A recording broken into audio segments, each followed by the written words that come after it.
اس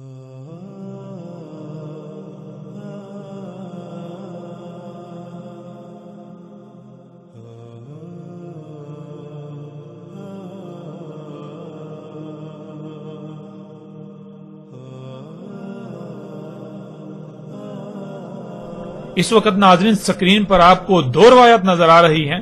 ہم ان دونوں روایات پر اکٹھے ہی بات کریں گے. سب سے پہلے ہم ان روایات میں استعمال ہونے والے الفاظ کو جان لیتے ہیں. ان میں پہلا لفظ ہے دابا، اور جس کے معنی ہم پیچھے کئی مرتبہ بیان کر چکے ہیں اور واضح کر چکے ہیں. دابا دابا کہتے ہیں حرکت کرنے والی مخلوقات کو، وہ جو تیر کر، رینگ کر، چل کر یا اڑ کر حرکت کرتی ہیں. اگلا لفظ ہے ذات، جس کے معنی ہے بذات خود، اپنے آپ میں، جس سے بنایا یا جس سے وجود میں آیا.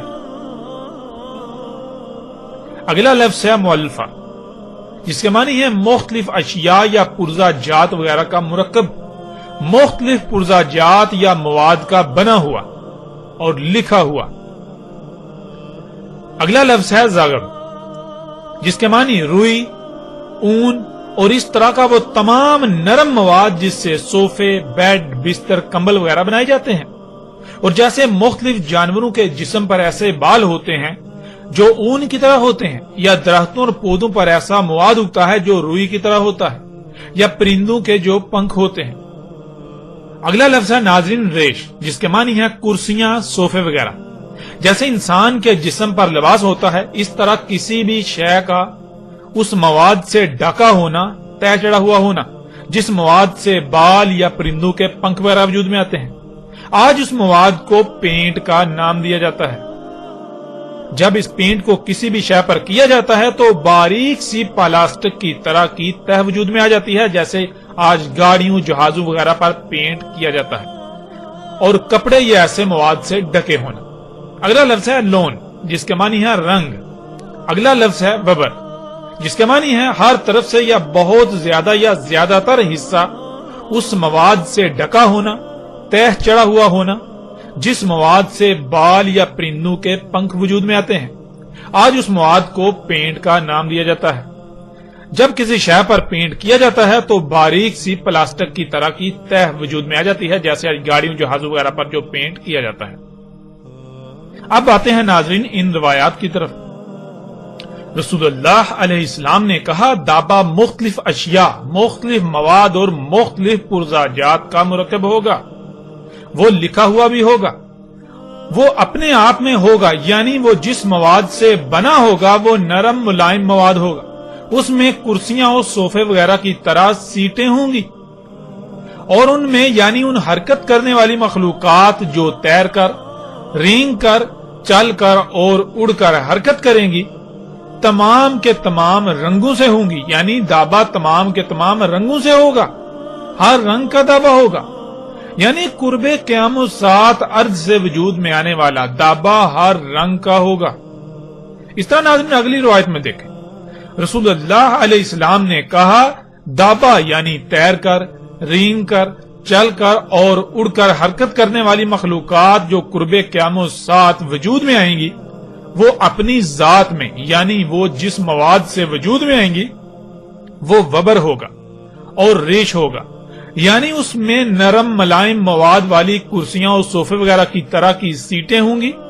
وہ اس مواد کی تہ چڑھا ہوا ہوگا جس مواد سے بال وجود میں آتے ہیں، یعنی ہر طرف سے پینٹ کیا ہوا ہوگا، پینٹ کی تہ چڑھا ہوا ہوگا.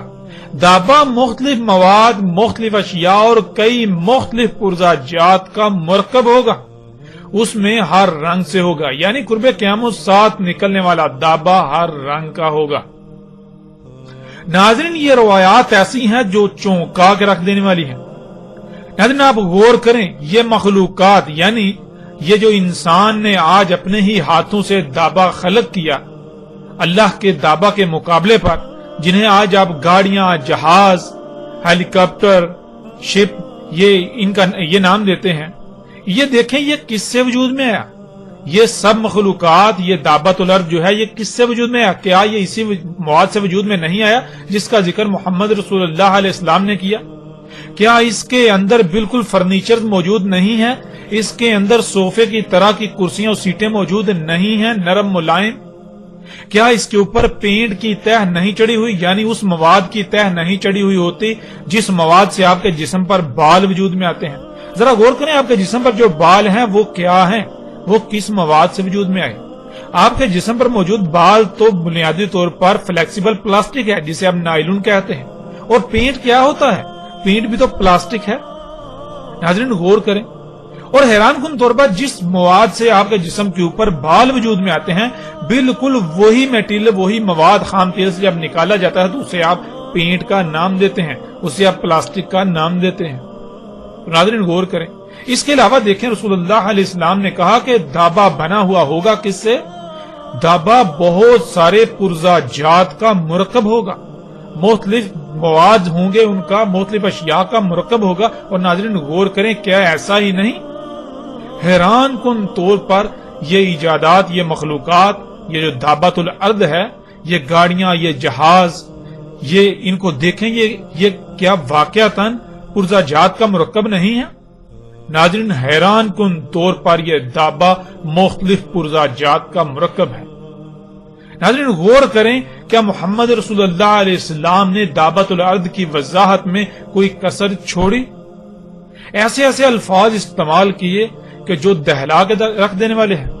اور پھر ناظرین اس سے بڑی بات یہ کہ رسول اللہ علیہ السلام نے کہا کہ دابے میں ہر رنگ ہوگا، ہر رنگ کا دابا ہوگا، ہر رنگ کا، جتنے بھی رنگ ہیں ہر رنگ کا دابا ہوگا۔ اور ناظرین غور کریں، کیا یہ گاڑیاں ہر رنگ میں نہیں پائی جاتی؟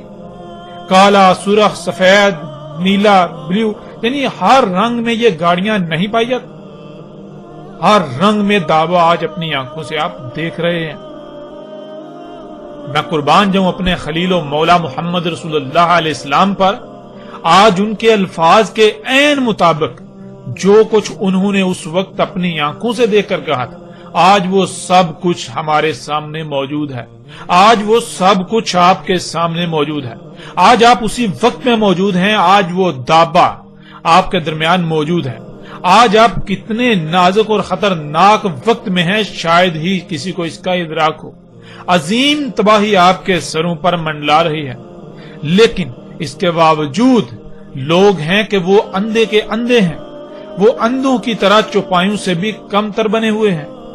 جس کو اللہ سبحانہ وتعالی نے فساد کی آخری حد کہا، اسے آج موجودہ لوگ یا موجودہ انسان خوشحالی اور ترقی کا نام دیتے ہیں۔ جس دابا کا نکلنا انسان کے لیے خسارہ ہی خسارہ تھا، آج وہ نکل چکا، لیکن کسی کو کوئی فکر ہی نہیں۔ ناظرین مجھے نہیں لگتا کہ اس سے بھی واضح الفاظ کوئی اور ہو سکتے تھے اس دابۃ الارض کی وضاحت کے لیے، جو آج سے 14 صدیاں قبل محمد رسول اللہ علیہ السلام نے استعمال کیے۔ اس کے باوجود اگر کوئی ایمان نہ لایا اور عمل صالح نہ کیے تو اس پر اتمام حجت کے علاوہ کوئی دوسرا رستہ نہیں بچے گا، اور روز محشر اس کے لیے کوئی عذر نہیں ہوگا۔ آپ سکرین پر نظر آنے والی تصاویر میں دیکھ سکتے ہیں کہ جو محمد علیہ السلام نے کہا بالکل عین اسی طرح یہ دابا ہے، یہ اسی مواد سے وجود میں آیا۔ اس کے اندر نرم ملائم سیٹیں ہیں، یہ پینٹ کی تہ چڑھا ہوا ہے، یہ طرح طرح کے مختلف پرزا جات کا مرکب ہے، یہ مختلف مواد کا مرکب ہے، مختلف اشیاء کا مرکب ہے۔ حیران کن طور پر محمد علیہ السلام نے جو کہا بالکل ایک ایک لفظ آج سچا ثابت ہو چکا۔ اور یہاں ایک بار پھر ان لوگوں کو دعوت دی جاتی ہے اور ان سے سوال بھی کیا جاتا ہے کہ جو یہ کہتے ہیں کہ دابۃ الارض بنیادی طور پر ایک کیڑا ہے جو زمین سے نکلے گا قرب قیامت ساتھ، تو ان سے سوال ہے کہ کیا وہ کیڑا ہر رنگ میں پایا جائے گا؟ یعنی کہ وہ کیڑا تو دابا کیا ہے؟ دابا تو پوری ایک، جیسے وہ انگلش اسپیشیز کہتے ہیں، یعنی پوری ایک جنس ہے۔ اب دابا تو ایک پوری جنس ہے، جیسے آپ کہتے ہیں گائے ایک جنس ہے، آپ کہتے ہیں انسان، یہ بشر ایک جنس ہے۔ یعنی بشر کیا ہے؟ بشر تو ایک بہت بڑی تعداد میں مرد اور عورتیں ہیں۔ اس طرح آپ کہتے ہیں اگر بکری کہیں تو بکری کیا ہے؟ وہ ایک جنس ہے، یعنی بکریاں بکرے بہت بڑی تعداد میں۔ اس طرح دابا ایک جنس ہے، اس میں بہت بڑی تعداد میں ایسے اس طرح کی مخلوقات ہوں گی حرکت کرنے والی۔ تو ناظرین کیا جو ان کے عقائد و نظریات ہیں کیا وہ پورے اترتے ہیں؟ پھر کیا جس کو یہ دابا بنا کر بیٹھے ہوئے ہیں اور جس کو مرزا غلام احمد قادیانی نے دابا کہا، کیا وہ مختلف پرزاجات کا مرکب تھا؟ کیا وہ مختلف پرزاجات کا مرکب ہے؟ کیا وہ پینٹ کی تہ چڑھا ہوا ہے؟ کیا وہ اس کے اندر نرم ملائم صوفے اور کرسیاں اس طرح کی سیٹیں ہیں؟ ناظرین غور تو کریں، مرزا غلام احمد قادیانی کا جھوٹا ہونے میں تو ایک رائی برابر بھی شک نہیں رہتا، اور ان لوگوں کے جھوٹا ہونے میں کوئی رائے برابر شک نہیں رہتا جو آج بھی بازد ہیں کہ دعوت الارض یہ سواریاں نہیں ہیں بلکہ وہ کوئی کیڑا ہے یا وہ کوئی جانور نکلے گا۔ تو ان لوگوں کو غور کرنا چاہیے کہ وہ کس خطرناک اور نازک وقت میں موجود ہیں اور وہ کیا کر رہے ہیں۔ حق ہر لحاظ سے ان کے سامنے ہے۔ اس طرح ناظرین اگلی روایت میں دیکھیں، اس میں رسول اللہ صلی اللہ علیہ وآلہ وسلم نے کیا کہا؟ محمد رسول اللہ علیہ السلام نے کہا، دابات الارض یعنی ارض سے وجود میں آنے والا دابا اپنی ذات میں وبر ہوگا، یعنی وہ پینٹ کی تہ چڑھا ہوا ہوگا، اور اس کا راس یعنی اس کا بلند ترین مقام آسمان ہوگا۔ ناظرین آج جتنی بھی ایسی مخلوقات ہیں جو حرکت کرتی ہیں، تیر کر، رینگ کر، چل کر اور اڑ کر، مگر وہ پانی سے نہیں ارض سے وجود میں آئیں، تو غور کریں کیا ان کے اوپر پینٹ کی تہ چڑھی ہوئی ہے؟ اور غور کریں ان میں سے جو بلند یعنی کہ دابت الارض کا جو بلند ترین مقام ہے، کیا وہ آسمان نہیں ہے؟ ان میں سے جو ہوا میں اڑتی ہیں مخلوقات جنہیں آپ جہاز کہتے ہیں، ہیلی کاپٹر کہتے ہیں، کیا اس کا بلند ترین مقام آسمان نہیں، فضا بلندی نہیں؟ ناظرین حقیقت ہر لحاظ سے آپ کے سامنے ہے۔ آج آپ اپنی آنکھوں سے دیکھتے ہیں کہ اس دابا میں سے کچھ تو زمین پر چلتے ہیں، رینگتے ہیں، اور کچھ جو ہے وہ سمندروں میں تیرتے ہیں، اور کچھ جو کہ اس کا بلند ترین مقام ہے وہ آسمان میں ہے، یعنی خلا میں زمین سے بلند تھا۔ اس طرح ناظرین اگلی روایت دیکھیں، رسول اللہ علیہ السلام نے کہا، دابا کا بلند ترین مقام پہنچے گا بادلوں کو۔ ناظرین اس روایت سے بھی کوئی شک رہ جاتا ہے دابا کو پہچاننے میں؟ دابت الارض جو ارض سے وجود میں آئے گا قرب قیام الساعۃ، ان مخلوقات کا جو بلند ترین مقام ہوگا، ان میں سے یعنی جو بلند مقام ہوگا ان کا، وہ کون سا ہوگا؟ وہ بادلوں کو پہنچے گا۔ تو ناظرین غور کریں، کیا یہ جہاز، یہ ہیلی کاپٹر کیا بادلوں کو نہیں پہنچتے؟ حقیقت ہر لحاظ سے آپ کے سامنے ہے۔ اس طرح ناظرین اگلی روایت، رسول اللہ علیہ السلام نے کہا، دابا انہیں زخمی کرے گا، ٹکریں مار کر چوٹیں لگائے گا، انہیں گہرے زخم لگائے گا، انہیں جسمانی نقصان پہنچائے گا۔ ناظرین اب سوال یہ پیدا ہوتا ہے کہ آج کیا آپ اپنی آنکھوں سے یہ سب ہوتا ہوا نہیں دیکھ رہے؟ روزانہ سینکڑوں نہیں بلکہ ہزاروں کی تعداد میں دنیا بھر میں لوگ گاڑیوں وغیرہ کے حادثات میں شدید زخمی ہوتے ہیں، اور ان میں سے کچھ تو بچ جاتے ہیں اور کچھ موت کا شکار ہوتے ہیں۔ ناظرین غور کریں، کیا یہ دابا لوگوں کو ٹکریں نہیں مار رہا؟ ناظرین غور تو کریں، یہ گاڑیاں ٹکریں نہیں مار رہی، ایکسیڈنٹس، حادثات نہیں ہو رہے ان سے، یہ دابا لوگوں کو چوٹیں نہیں لگا رہا، انہیں زخمی نہیں کر رہا ٹکریں مار کے۔ ناظرین حقیقت آپ کے سامنے ہے۔ ناظرین اس قدر وضاحت کے باوجود بھی دابا کے بارے میں کوئی شک رہ جاتا ہے؟ ذرا غور تو کریں، ایک طرف اللہ سبحانہ و تعالیٰ ایک انسان کا قتل پوری انسانیت کے قتل کے برابر قرار دیتے ہیں، تو وہیں دوسری طرف انسان کا خلق کردہ دابا یعنی یہ تیر کر، رینگ کر، چل کر اور اڑ کر حرکت کرنے والی مخلوقات سالانہ لاکھوں انسانوں کے قتل کا سبب بنتی ہیں۔ یہ دابا لاکھوں کو یتیم کرتا ہے، لاکھوں کو بیوہ کرتا ہے، لاکھوں ماؤں کی گودیں اجاڑ دیتا ہے، اور نہ جانے کتنی ہی تعداد میں لوگوں کو زخمی کر رہا ہے، اپاہج و مفلوج کر دیتا ہے۔ لیکن اس کے باوجود ہر کوئی انسان اسے اپنے لیے مسیحا یعنی فائدہ مند اور سہولت ہی تصور کرتا ہے، سہولت ہی سمجھ رہا ہے، فائدہ مند سمجھ رہا ہے، اور اس لیے کیونکہ وہ صرف اس کا ایک ہی رخ دیکھتا ہے۔ یہی تو ناظرین دجل ہے، یہی تو دجال ہے۔ جو دنیا اور آخرت تباہ کر رہا ہے، لیکن اس کے باوجود وہ لوگوں کو مسیحا نظر آ رہا ہے۔ ناظرین ذرا تصور کریں، آپ کا بیٹا، بیٹی، ماں، بہن یا بھائی وغیرہ اس دابا کی ٹکر سے موت کا شکار ہو جائے تو آپ کو کیسا لگے گا؟ کیا آپ کو تب بھی یہ دابا مسیحا ہی نظر آئے گا؟ نہیں، بالکل نہیں۔ یہی فرق ہے ناظرین۔ آج پوری دنیا میں خوراک ہے ہی خبیث جسے کھا کر انسان خود غرض ہو چکے ہیں۔ کوئی بھی ایسا نہیں کہ جو خود کو دوسرے کی جگہ پر رکھ کر اس کا دکھ درد محسوس کرے۔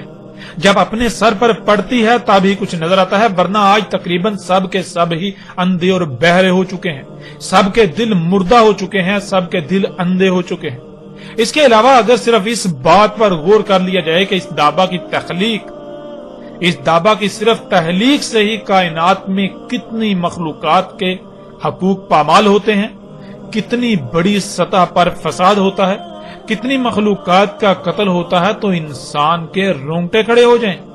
لیکن اس کا ادراک یوم القیامت کو ہی ہوگا۔ آج بے شک آپ اپنی آنکھیں بند رکھیں، عنقریب بہت جلد آپ حقیقت خود تسلیم کریں گے، لیکن تب آپ کو تسلیم کرنا کوئی فائدہ نہیں دے گا۔ اس طرح ناظرین بڑھتے ہیں اگلی روایت کی طرف۔ رسول اللہ علیہ السلام نے کہا اس میں کچھ شک نہیں، دابا ہوگا، اس میں ہر رنگ کا دابا ہوگا۔ اور ناظرین آج آپ اپنی آنکھوں سے یہ سب کچھ دیکھ رہے ہیں، کیا یہ دابا ہر رنگ میں موجود نہیں ہے؟ ذرا غور تو کریں۔ بڑھتے ہیں ناظرین اگلی روایت کی طرف، اور یہ روایت ایسی ہے جو آپ کو دہلا کر رکھ دے گی، آپ کے رونگٹے کھڑے کر دے گی۔ سب سے پہلے حسب سابق اس روایت میں استعمال ہونے والے الفاظ کو جان لیتے ہیں۔ ان میں سب سے پہلا لفظ دابا، جس کے معنی آپ جانتے ہیں۔ پھر اگلا لفظ ہے حیط، جس کے معنی ہے محاصرہ، گھیراؤ، حصار یا ایسی جگہ جو ہر طرف سے بند ہو، جس سے باہر نکلنا ممکن نہ ہو سوائے اس کے دروازے سے، اگر دروازہ موجود ہو تو، ورنہ اسی کے اندر رہنا ہو۔ اگلا لفظ ہے صد۔ صد ناظرین کہتے ہیں مادی یا غیر مادی رکاوٹ کو۔ غیر مادی رکاوٹ کے معنی مادی پر غالب ہیں۔ اگلا لفظ ہے ابواب، جو کہ باب کی جمع ہے، اور باب کہتے ہیں داخل ہونے اور باہر نکلنے کے رستے کو، دخول اور خروج کے مقامات کو۔ پھر اگلا لفظ ہے طرح، جس کے معنی ہے شے بنا کر اسے لانچ کرنا، یعنی شے بنا کر اسے متحرک کرنا، شے خلق کر کے اسے کہیں چھوڑ دینا یا آپریٹ کرنا۔ اگلا لفظ ہے وحش، جس کے معنی ہے ایسی عجیب الخلقت مخلوق جو موجود نہ ہو تو تصوراتی مخلوق، اور اگر موجود ہو تو بہت زیادہ مشہور و معروف مخلوق، ایسی مخلوق جو بے قابو اور ہر طرف سے نقصان پہنچائے، ایسی مخلوق جو جہاں موجود ہو اس کو اتنا فساد زدہ کر دے کہ وہ شاید تباہ ہو جائے، ایسی مخلوق جو بے قابو ہو کر ہر طرف کے در و دیوار توڑ دے، انہیں کھوکھلا کر دے، ایسی مخلوق جو عیب دار ہو،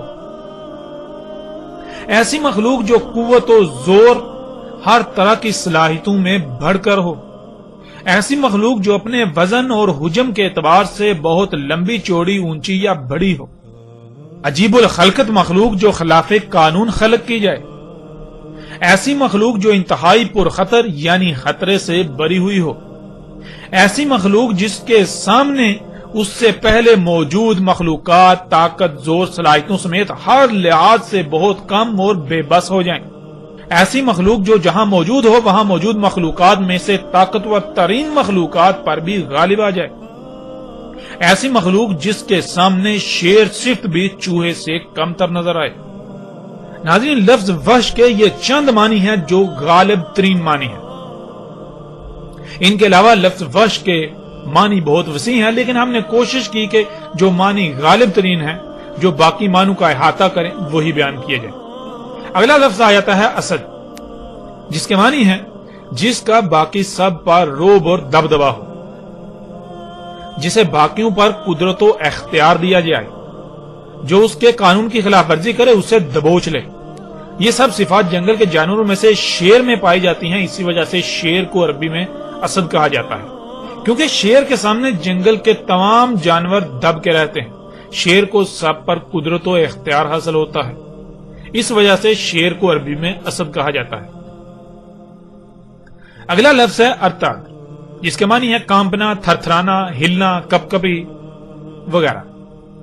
پھر اگلا لفظ ہے سلطان، جس کے معنی ہے کسی شے میں یا اس پر اثر انداز ہونے کا اختیار، اختیارات منتقل کرنا، کمانڈ، بالادستی، اثر و رسوخ، طاقت، قوت، خود مختاری، سلطنت، حکومت، گرفت، مہارت، کسی شے پر اثر انداز ہونے کا مکمل اختیار، غیر منصفانہ استعمال، مطلق العنانیت، آمرانہ پن، حکم دینے کا اختیار، اطاعت کروانے کی قدرت، غلبہ پانا، جانچ پڑتال، دبنگ پن، بادشاہی، کسی شے کو سیاسی نظام کے ذریعے اپنے تابع رکھنا، سیاسی اختیار وغیرہ. اب ناظرین آتے ہیں اس روایت کی طرف. رسول اللہ علیہ السلام نے کہا میری امت کی مثال اور دابا کے نکلنے کے وقت کی مثال اس وقت کی سی ہے کہ ایک ایسی تعمیر کی جائے اور بلند کی جائے کہ وہ محاصرہ، گراؤ یا حصار وغیرہ بن جائے، اور اس کے تمام داخلی و خارجی مقامات پر رکاوٹیں کر دی جائیں، یعنی وہ بند کر دی جائیں، اور خلق کر کے تمام وحش اس میں متحرک کر دیے جائیں، یعنی چھوڑ دیے جائیں. پھر لایا جائے ایک شیر یعنی ایک اسد، جسے پس چھوڑ دیا جائے ان کے درمیان، پس وہ حصار، تھر تھرانا، کانپنا شروع کر دے، جہاں سے اسے کھوکھلا کر دیا گیا گرنا شروع کر دے اس شیر پر ہر جانب سے. دابا نکلے گا تو بالکل یہی مثال میرے غلام امتی کی ہوگی، کوئی ایک بھی نہیں بھاگ پائے گا اس سے مگر اس کے درمیان لا چھوڑا جائے گا، اور اس کے لیے یعنی دابا کے لیے ہے سلطان ہمارے رب عظیم سے. ناظرین، رسول اللہ علیہ السلام نے بہت ہی لرزا دینے والی مثال بیان کی. اس مثال کو سامنے رکھتے ہوئے اگر آج آپ اپنے ارد گرد غور و فکر کریں تو آپ کو رسول اللہ علیہ السلام کی اس مثال میں چھپے وقت کی نشاندہی بخوبی ہو جاتی ہے کہ آج آپ اسی وقت میں موجود ہیں. ناظرین، جیسے آپ کوئی بڑی سی عمارت تعمیر کریں جو ایک گنبد کی مانند ہو، ہر طرف سے بند ایک حصار ہو، بالکل ایک حصار کی مانند بلند، آپ اس پر چڑھ بھی نہ سکیں. پھر ایسا کریں اس میں کچھ ایسے وحشیوں کو چھوڑ دیں جو بے قابو ہوں اور ہر طرف ٹکریں مارنا شروع کر دیں، ہر طرف تباہی پھیلا دیں. اور پھر ایسا کریں کسی ایسے کو بھی اس میں داخل کر کے اس کے باہر نکلنے کے دروازے رستے بند کر دیں جو بہت طاقت والا ہو، یعنی ایسا جس کی مثال یعنی جیسے جنگل میں تمام جانوروں میں شیر جو ہوتا ہے سب اس سے کانپتے ہیں، سب اس سے ڈرتے ہیں، وہ قوت اختیار طاقت میں سب سے بڑھ کر ہوتا ہے، بالکل ایسے کسی کو پھر لا کر اس میں اس عمارت کے اندر چھوڑ دیں ان وحوش کے درمیان. تو ناظرین غور کریں اس کی حالت کیا ہوگی. اس حصار میں وہ ان وحشیوں کے سامنے بے بس نظر آئے گا اور وحشی ٹکریں مار مار کر اس عمارت کو کھوکھلا کر دیں گے، اور وہ عمارت لرز اٹھے گی، کانپنا شروع کر دے گی. تو کھوکھلے پن کی وجہ سے وہ عمارت ہر طرف سے گرنا شروع کر دے گی اس شیر پر، اس طاقتور پر، جو کہ ایک چوہے کی طرح اس کی حیثیت و اہمیت ہوگی، ایسے جیسے کہ اینٹوں کی بارش ہوتی ہے اور اس کے لیے کوئی بھی جائے پناہ نہیں ہوگی، جسے اس حصار میں ان وحشیوں کے درمیان لا چھوڑا گیا تھا. خواہ وہ کتنا ہی طاقتور کیوں نہ ہو، وہ ان کے سامنے بے بس و مجبور ہوگا.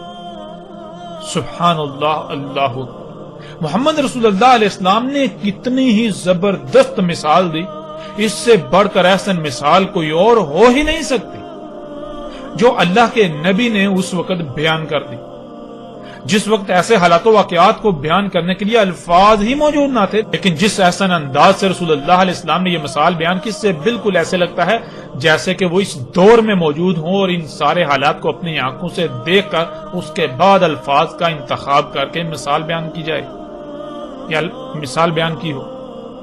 قرآن میں اللہ سبحانہ و تعالیٰ نے بار بار اپنی آیات میں غور و فکر کرنے کا حکم دیا. جب غور و فکر کریں تو پتہ چلتا ہے کہ اللہ سبحانہ و تعالیٰ نے بالکل واضح قرآن میں بتا دیا کہ اللہ سبحانہ و تعالیٰ نے زمین پر سب کا کیسے محاصرہ کیا ہوا ہے، کیسے گھیراؤ کیا ہوا ہے، یعنی حصار قائم کیا ہوا ہے۔ اللہ سبحانہ وتعالی نے جہاں ہر شے اور اپنے علم سے محاصرہ کیا ہوا ہے تو وہیں زمین کے گرد تہ در تہ 7 پردے بنا کر بھی محاصرہ کیا ہوا ہے، جسے آپ سکرین پر دیکھ سکتے ہیں۔ جیسے انسان کو گرم سرد موسمی اثرات سے بچنے کے لیے لباس کی ضرورت ہوتی ہے، بالکل اسی طرح اللہ سبحانہ وتعالی نے زمین کو بھی لباس پہنایا ہوا ہے۔ زمین کی مقناطیسی قوت ہے اور زمین کے گرد گیسوں کی 7 تہیں ہیں، جنہیں اللہ سبحانہ وتعالی نے زمین کے ساتھ آسمان بھی کہا۔ زمین کی مقناطیسی قوت اور یہ گیسوں کے 7 تہ در تہ حصار، یہ تہیں زمین کے گرد اللہ سبحانہ وتعالی کا حصار ہیں۔ اسی حصار کے اندر انسان زندہ رہ سکتا ہے۔ اس حصار کے اندر اللہ سبحانہ وتعالی نے انسان کو خلق کیا، اس سے پہلے اس کے داخلی و خارجی رستے بند کر دیے۔ یعنی ناظرین، اس مثال میں جس عمارت کا محمد رسول اللہ علیہ السلام نے ذکر کیا وہ عمارت یہی ہے، اللہ کی یہ عمارت، یہ جو اللہ نے تعمیر کی، یہ زمین اور اس کے گرد گیسوں کے جو حصار قائم کر دیا، گیسوں کا، زمین کے گرد گیسوں پر مشتمل یہ 7 تہیں ہر لحاظ سے اللہ سبحانہ وتعالی کا زمین کے گرد حصار ہے۔ یہی گیسوں کی تہیں سورج کی نقصان دہ شعاؤں کو زمین پر آنے سے روکتی ہیں۔ اگر وہ براہ راست زمین پر آ جائیں تو زمین پر زندگی کا تصور ختم ہو جاتا ہے۔ سورج سے اٹھنے والے آگ کے طوفان انہی تہوں کی وجہ سے زمین پر نہیں آ پاتے، ورنہ ایک لمحے سے بھی کم وقت میں زمین پر سب کچھ جل کر راکھ ہو جائے۔ یہی حصار زمین پر بخارات کی شکل میں اوپر اٹھنے والے پانی کو باہر خلا میں جانے سے روکتا ہے، اور پھر وہ پانی واپس زمین پر بارش کی صورت میں اترتا ہے۔ یہی گیسوں کی تہیں یعنی یہی حصار لا تعداد پتھروں و شہابیوں کو زمین پر آنے سے روکتا ہے، ورنہ زمین پر ہر شے تباہ ہو جائے۔ اس کے علاوہ اگر ان پر لکھا جائے یا ان پر بات کی جائے، اس حصار پر بات کی جائے تو ایک وسیع بات کی جا سکتی ہے۔ ہمارا مقصد اللہ سبحانہ وتعالی کے بنائے ہوئے اس حصار کو سمجھنا ہے، جسے محمد رسول اللہ علیہ السلام نے ایک مثال سے یعنی ایک عمارت سے تشبیہ دی۔ پھر ناظرین، اللہ سبحانہ وتعالی نے زمین کے اندر بھی انتہائی پیچیدہ نظام بنا دیا، اور اس طرح زمین کے اوپر بھی انتہائی پیچیدہ نظام بنا دیا۔ اللہ سبحانہ وتعالی نے تمام مخلوقات کو خلق کر کے جس مقصد کے لیے خلق کیا، انہیں ان کے مقامات پر رکھ کر اس مقصد کو پورا کرنے پر لگا دیا۔ اگر کوئی بھی مخلوق اپنے مقام سے ہٹ جائے گی تو پھر زمین کا توازن برقرار نہیں رہے گا، پھر زمین پر بھی ہر طرف سے اسی طرح تباہی آئیں گی جیسے مثال میں اس حصار کا بیان کیا گیا۔ پیچھے ناظرین وحش کے معنی بیان کیے جا چکے ہیں۔ جب الوحش نے اللہ سبحانہ وتعالی کے خلق کیے ہوئے اس حصار میں ہر طرف فساد و تباہی برپا کرنا تھی، اس کو رسول اللہ علیہ السلام نے دابا کہا، دابات الارض کہا۔ وحش یعنی وہ کون سی ایسی عجیب الخلقت مخلوقات ہیں جو پہلے موجود نہیں تھیں اور اب موجود ہیں، یا پھر ابھی بھی موجود نہیں، اور ایسی مخلوقات جن کے سامنے رسول اللہ علیہ السلام کے غلام امتی بے بس ہو جائیں گے، جو اللہ سبحانہ وتعالی کی بنائی ہوئی عمارت یعنی اس زمین کو اتنا کھوکھلا کر دیں گے جس سے یہ لرزے گی، کانپے گی، یعنی زلزلے آئیں گے، ہر طرف سے اس پر تباہیاں آئیں گی، اللہ کی تمام مخلوقات میں خرابیاں اور تباہیاں ظاہر ہوں گی۔ کیا یہ سب آج نہیں ہو رہا؟ ناظرین غور تو کریں، آج کوئی ایک بھی شے ایسی نہیں جو فطرت پر ہو۔ لا تعداد بیماریاں، زلزلے، طوفان، آندیاں، سیلاب، موسموں میں غیر معمولی تغیر تبدل، سمندری مخلوقات کا لا تعداد قتل عام، بے وقت بارشیں، سانس لینے کے لیے آکسیجن بھی خالص نہیں، نہ کھانے کو، نہ پینے کو، نہ رہنے کو، حتیٰ کہ اللہ کی کوئی ایک بھی خلق زمین پر خالص نہیں رہی، خرابیوں سے پاک نہیں رہی۔ اور ایسی حالت میں اللہ کے غلاموں کی بالکل وہی کیفیت ہے جو کیفیت اس شیر کی جو اس حصار میں تھا، اور ہر طرف سے عمارت اس پر گر رہی ہے۔ ناظرین اللہ سبحانہ وتعالی کے نبی محمد رسول اللہ علیہ السلام نے کہا کہ یہ سب تب ہوگا جب دابا خلق کر کے نکالا جائے گا۔ اس دابا کا خالق اللہ نہیں بلکہ خود انسان ہوگا۔ اللہ سبحان ہے، وہ ایسا دابا خلق نہیں کرتا جو اللہ کے قانون کے ہی خلاف کام کرے، سوائے اس کے کہ جسے اختیار دیا، اور وہ نافرمان ہو گیا یعنی انسان۔ یہ دابا ظلم کرنے والا ہے، اللہ کی تمام مخلوقات کے مقامات میں کمی کرنے والا ہے۔ اللہ سبحانہ وتعالی قرآن میں بار بار کہتے ہیں کہ اللہ انسانوں پر ظلم نہیں کرتا مگر انسان خود ہی اپنے آپ پر ظلم کرتے ہیں، اور اللہ سبحانہ وتعالی یہ بھی کہتا ہے کہ اللہ عالمین کے لیے ظلم نہیں چاہتا، اور دنیا میں جو بھی ہلاکت و تباہی آتی ہے وہ انسانوں کے ہی کیے ہوئے ظلم کی وجہ سے آتی ہے۔ ظلم کرنے سے فساد ہوتا ہے اور فساد تباہی کا باعث بنتا ہے. اور قرآن میں ایسی درجنوں آیات ہیں جن میں اللہ سبحانہ وتعالی نے یہ کہا کہ اللہ ظلم نہیں کرتا، اللہ ظلم نہیں چاہتا، لیکن یہ انسان خود ہی ہیں جو ظلم کرتے ہیں. یہ جو تباہیاں آتی ہیں یہ کس وجہ سے آتی ہیں؟ یہ فساد، یہ تباہیاں کس وجہ سے؟ یہ انسانوں کے اپنے اعمال، اپنے کرتوتوں کی وجہ سے، جیسا کہ چند آیات کو آپ سکرین پر دیکھ رہے ہیں.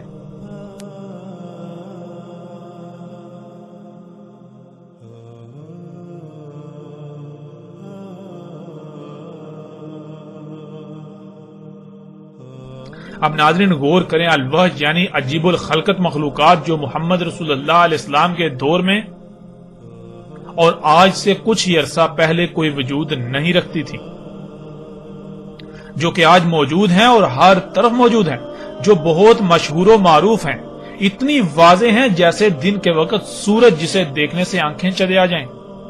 یعنی سورج اتنا واضح ہوتا ہے لیکن وہ دیکھنا بہت مشکل ہو جاتا ہے. آج بالکل اسی طرح وہ الوحش دندناتے پھر رہے ہیں لیکن کسی کو بھی نظر نہیں آ رہے، اور اللہ کی زمین پر ہر شے میں تباہی مچا رہے ہیں. ہر شے کو کھوکھلا کریں، زمین کو کھوکھلا کریں، اللہ کی عمارت کو عیبدار کر رہے ہیں، کھوکھلا کر رہے ہیں. اور مومن اللہ کے غلام اس شیر کی طرح بے بس ہیں، بالکل بے بس. اور ناظرین سکرین پر نظر آنے والی تصاویر میں آپ دیکھ سکتے ہیں کہ اللہ کا دابا اللہ کا غلام اور اس کے مقابلے پر انسان کا دابا الوحش جو تباہی مچا رہا ہے، زمین کو کھوکھلا کر رہا ہے، جس سے پہاڑوں کو کاٹا جا رہا ہے، زمین کی مائننگ کی جا رہی ہے، پہاڑوں کی مائننگ کی جا رہی ہے، اسے کھوکھلا کیا جا رہا ہے، جس سے پھر زمین کا توازن بگڑ گیا. اس کی وجہ سے پھر زلزلے آ رہے ہیں، طرح طرح کی تباہیاں، طوفان، سونامی آ رہے ہیں، طرح طرح کی بیماریاں، اور کیا کچھ نہیں ہو رہا. اور مومن جو کہ اللہ کا غلام ہے، جس کی حیثیت یعنی کہ جو زمین پر اللہ کا مالک ہے، جو اللہ کا نائب ہے، وہ ان وحوش کے سامنے بالکل بے بس ہے، ان مخلوقات کے سامنے بالکل بے بس ہے. یہ مخلوقات زمین کو اس طرح کھوکھلا کر رہی ہیں کہ انہیں کوئی روکنے والا ہے ہی نہیں، جیسے کہ ان کو سلطان حاصل ہے، ان کو قدرت حاصل ہے، ان کو سلطنت حاصل ہے، انہیں کوئی روکنے والا نہیں. یعنی مومن ان کو چاہ کر بھی نہیں روک سکتا. ناظرین تصاویر میں نظر آنے والی مشینوں سمیت باقی آج جتنی بھی ایسی مشینیں ہیں جن میں ہر قسم کی گاڑیاں بھی ہیں، یہ تمام وہ وحوش ہیں جن کا نہ صرف قرآن میں بھی ذکر ہے بلکہ محمد رسول اللہ علیہ السلام نے ان کے بارے میں تفصیل سے آگاہ کر دیا تھا. اور رسول اللہ علیہ السلام کے الفاظ کے عین مطابق آج مومن دابا کے سامنے، ان وحوش کے سامنے بالکل بے بس ہیں. ان وحوش نے، دابا نے اللہ کی بنائی ہوئی اس عمارت زمین کو ہر طرف سے اتنا کھوکھلا کر دیا کہ یہ عمارت آج ہر طرف سے گر رہی ہے. زلزلے، سیلاب، طوفان، بیماریاں، زمین کا دنسنا، مصائب، تکالیف، جنگ و جدل سمیت ہر طریقے اور ہر طرف سے اللہ کی عمارت گر رہی ہے، تباہیوں کا شکار ہے. اور مومن اس شیر کی طرح بے بس ہیں جو ان وحوش کے درمیان لا کر چھوڑ دیا گیا اور عمارت کا دروازہ بند کر دیا گیا. اگر کوئی مومن ہو تو اسے اس کا بخوبی ادراک ہے. یہ تھا ناظرین زمین سے نکلنے والا دابا. یہ اس وقت نکلنا تھا جب قول واقع ہونا تھا، اور پیچھے ہم گزشتہ ایک ساعت میں ہر لحاظ سے کھول کھول کر واضح کر چکے کہ قول تو کب کا واقع ہو چکا. اللہ سبحانہ و تعالیٰ نے اپنا سارے کا سارا دابا پانی سے خلق کیا، لیکن اس دابا نے قرب قیام الساعت جس نے وجود میں آنا تھا، اس نے ارض سے یعنی زمین سے، زمین کے عناصر سے وجود میں آنا تھا. اور ناظرین اللہ کا دابا تو پہلے ہی موجود تھا، بعد میں وجود میں آنے والا دابا دابۃ الارض تھا جس نے بعد میں وجود میں آنا تھا. تو غور کریں کون سا دابا پہلے موجود تھا اور کون سا بعد میں وجود میں آیا. ہر لحاظ سے حق آپ کے سامنے ہے.